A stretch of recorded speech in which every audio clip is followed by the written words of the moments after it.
Здрасти!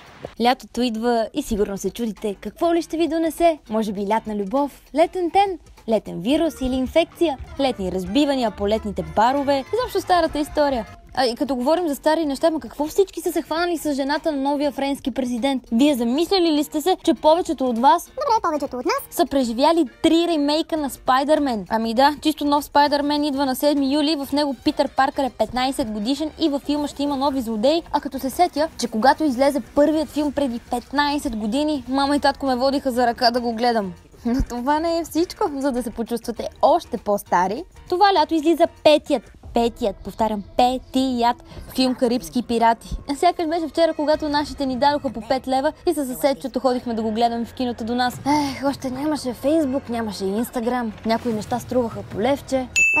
Така съм чувала. А между другото, това ще е първият филм от франчайза, който няма да е снима на Карибите. Това е все едно в интернет да качва снимка от Слънчев бряг, обаче когато всъщност си в офиса. И Орландо Блум се завръща като Уил Търнър за първи път от 10 години. Сценарият е писан от Джеф Нейтънсън, който е написал "Хвани ме ако можеш" и дано филмът да не е тъп. Истина. А това лято идва и 15-тият... идва 5-тият филм за Трансформърс. Значи, съжалявам, наречете ме старомодна, но за мен истината е Волтрон. Няма сила, която да ме накара да изгуби от лятното си време и да ходя да гледам Трансформърс. А пък в IMDb пише, че това е вторият холивудски филм, сниман в Куба, след последния "Бързи и яростни".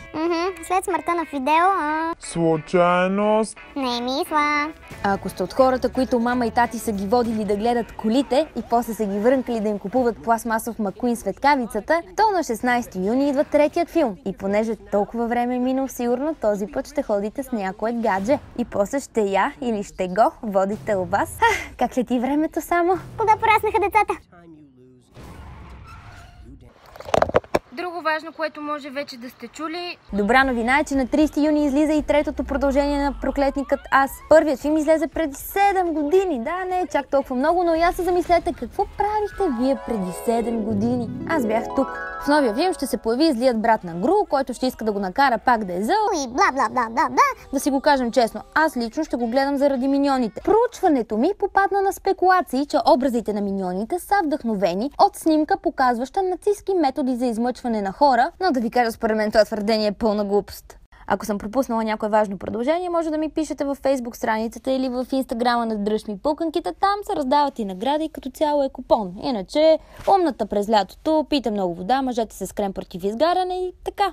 Благодаря на всички, които ми помагат да правя епизодите в страничката на "Дръж ми пуканките". До сега това